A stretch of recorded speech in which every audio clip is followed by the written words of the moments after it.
s'assigner la responsabilité de nous provoquer, d'allumer un feu en nous, de ranimer ce que Dieu a mis en nous.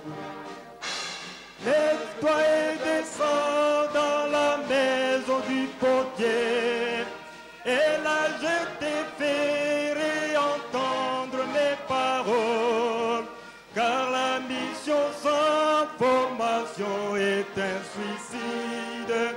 Les succès sans succès seraient un échec. Rêve Père de nous, de porteurs et de la vie, et prédicateurs du royaume et de Dieu, proclamer aux captifs la liberté dans leur vie, et aux prisonniers l'ouverture de leur prison. Publier l'année de la grâce de Dieu et donner la joie à tous ceux qui sont en deuil de vêtements des louanges, au lieu d'un esprit abattu. Lève-toi et descends dans la maison du potier, et là je te ferai entendre mes paroles, car la mission sans formation est un suicide. Les succès sans succès seraient un échec.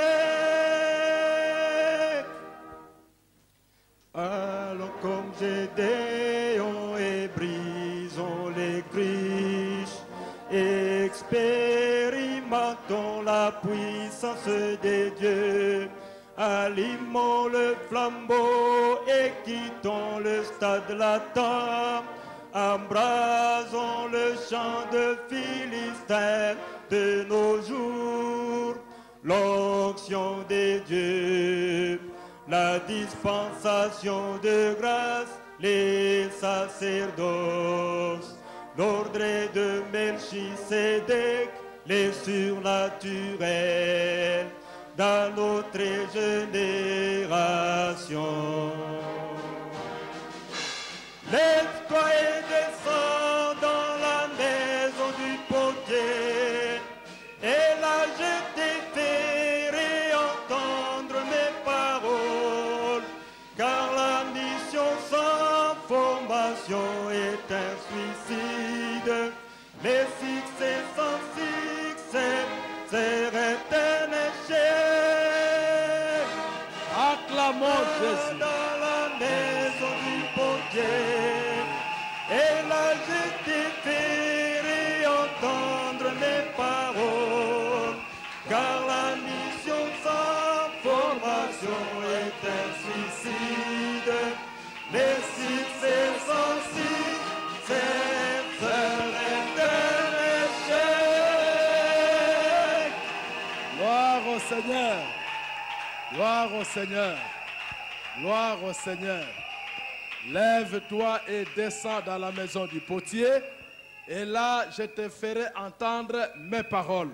Car la mission sans formation est un suicide, le succès sans successeur est un échec. Est-ce que nous pouvons encore acclamer Jésus-Christ? Merci. Merci. Merci. Je vous en prie, asseyez-vous. Que Dieu vous bénisse. Sans plus tarder, nous allons appeler le visionnaire, l'apôtre Boniface Mbaka, pour le mot de circonstance.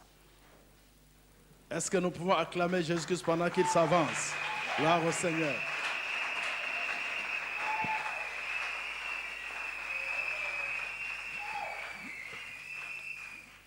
Alléluia.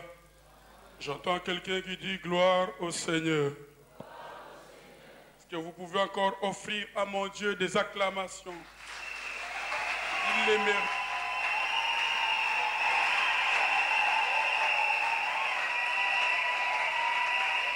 Amen.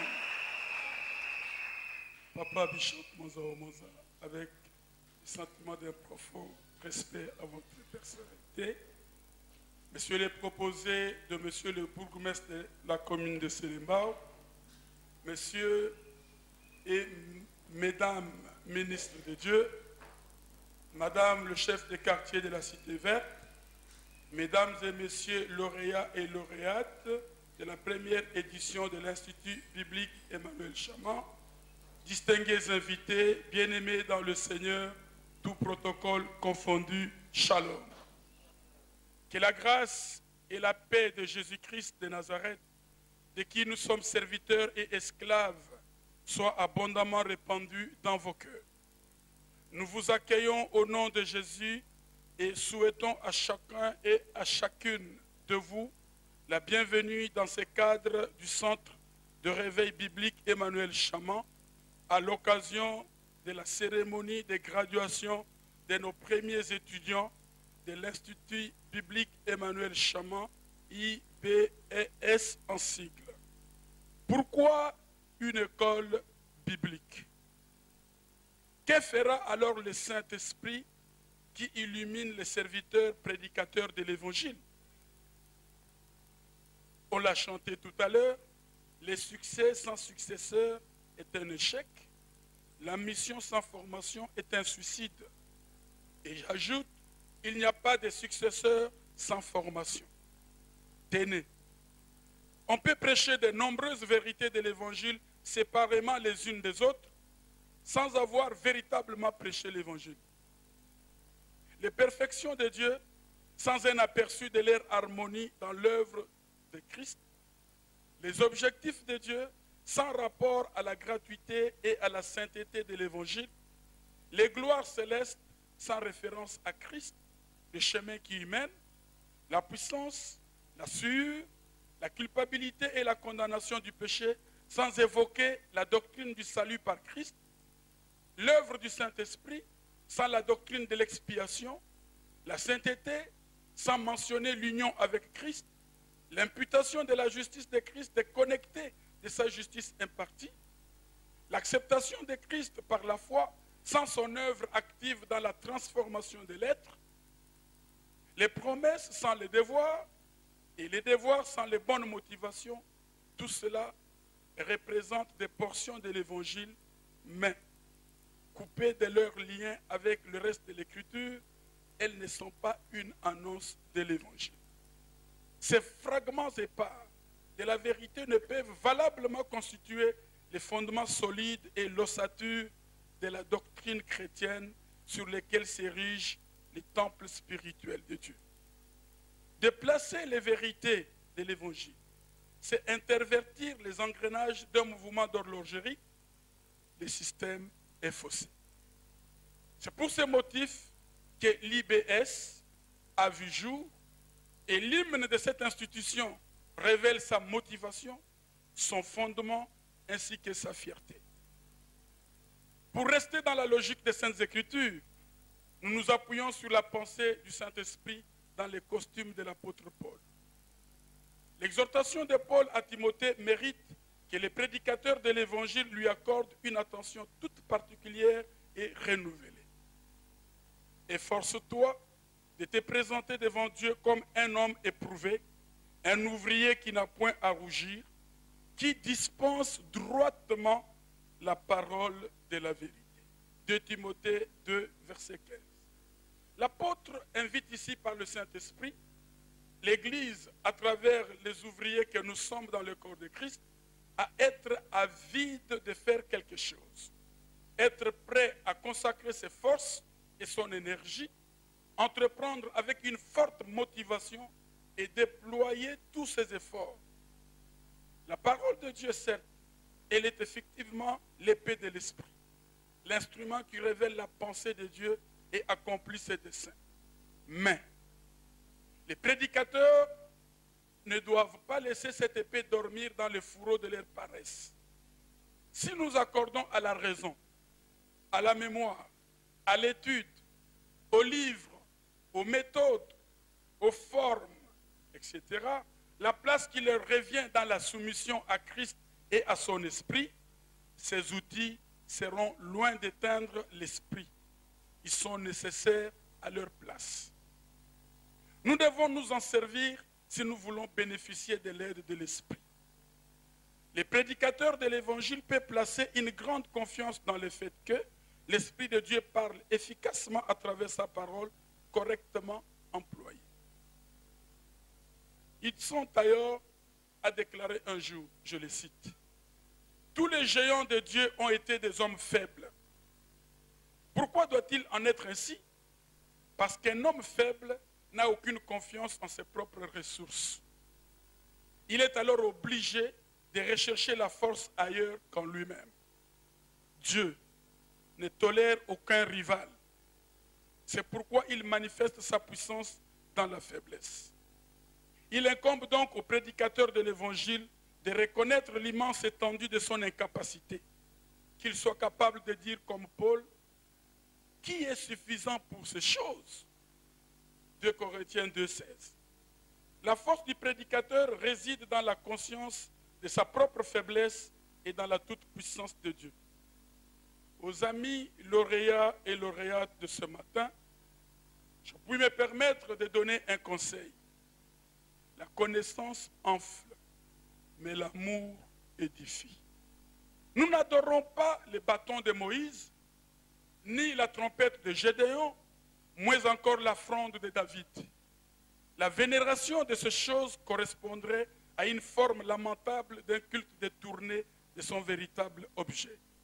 Le génie ne se trouve pas dans l'instrument, mais bien plutôt dans celui qui manipule l'instrument. Malheur au prédicateur qui s'appuie sur le pouvoir de ses propres capacités. Qui est Apollos? Qui est Paul? Ce ne sont que des serviteurs par les moyens desquels vous avez cru, selon que le Seigneur l'a donné à chacun. 1 Corinthiens 3, 5. L'homme n'est rien, Dieu est tout. Et que Dieu vous bénisse.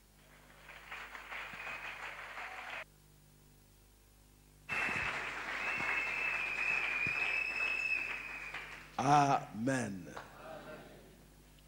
Que le Seigneur vous bénisse vous également. Nous allons commencer par vous présenter cela donc. Papa Mbaga a déjà fait allusion. Il est non seulement le premier bishop dans ce pays, j'aime bien l'appeler grand bishop Mwanza. J'aime bien, levez-vous pour que le peuple de Dieu puisse vous voir encore. Et tous ceux-là qui sont venus avec lui, son directeur de cabinet, tous ceux qui sont venus derrière Bishop, levez-vous qu'on puisse vous voir. Merci beaucoup. Merci. Votre présence nous honore. Vous êtes pour nous une fierté. Nous avons également un pasteur d'Emmanuel Chama qui nous vient de très loin, États-Unis d'Amérique. Béni Christ Kibombi, fils de la maison. Il est là avec nous depuis avant-hier.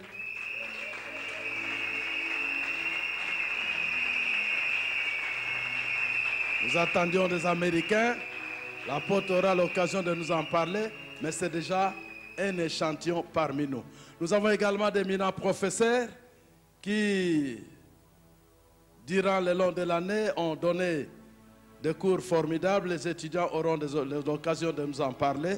S'ils peuvent se lever, Pasteur King Wasso, Pasteur Paulin, Pasteur Loulou Mungongo, ils ont fait un travail formidable. Je n'ai même pas fait de commentaires. Il y a tant d'autres qui sont empêchés, qui ne sont pas là au milieu de nous. Merci beaucoup.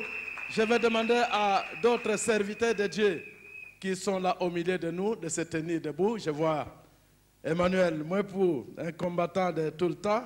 Mettez-vous debout, Pasteur Tchakatou Mathieu de la maison.